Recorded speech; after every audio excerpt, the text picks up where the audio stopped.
ஒரு அழகான கிராமத்தில் தமிழ் என்ற சிறுவன் வாழ்ந்தான். எதையும் எளிதாக முடிக்க வேண்டும் என்ற ஆசை, ஆனால் முயற்சி செய்ய விருப்பமில்லை. படிப்போ வேலையோ எல்லாம் சுருக்கமான வழியில் முடிந்துவிட்டால் போதும் என்று நினைத்தவன். ஒரு நாள் தமிழின் அப்பா அவனை வயலுக்கு அழைத்துச் சென்றார்.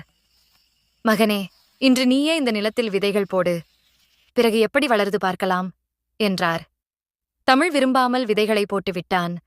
ஆனால் தினமும் வந்து தண்ணீர் ஊற்றவும் களை பிடுங்கவும் அவன் செய்யவில்லை.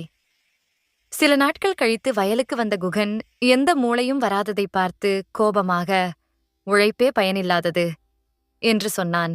அப்பா சிரித்துக்கொண்டு, வா, அருகிலுள்ள வேலையாடனின் வயலை பார்க்கலாம் என்றார். அங்கு செழித்து வளர்ந்த பச்சை பயிர்களை பார்த்த தமிழ் ஆச்சரியப்பட்டான்.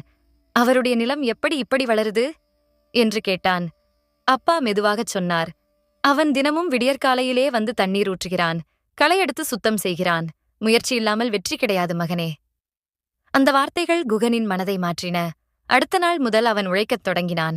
சூரியனை எழுவதற்கு முன்பாகவே வயலுக்கு வந்து தண்ணீர் ஊற்றி மண்ணை செம்மைப்படுத்தி வியர்வை சிந்தி உழைத்தான். சில நாட்களில் அவன் விதைத்த விதைகள் பச்சை செடிகளாக வளர்ந்தன.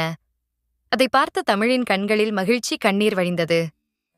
அவன் அப்பாவை அணைத்துக்கொண்டு, அப்பா, இப்போதான் புரிகிறது, கடின உழைப்பே உண்மையான வெற்றி என்று சொன்னான். இந்த கதையின் கருத்து, உழைத்தால் உனக்கு உரிமை, உழைக்காமல் ஆசை வைத்தால் வெற்றி வராது.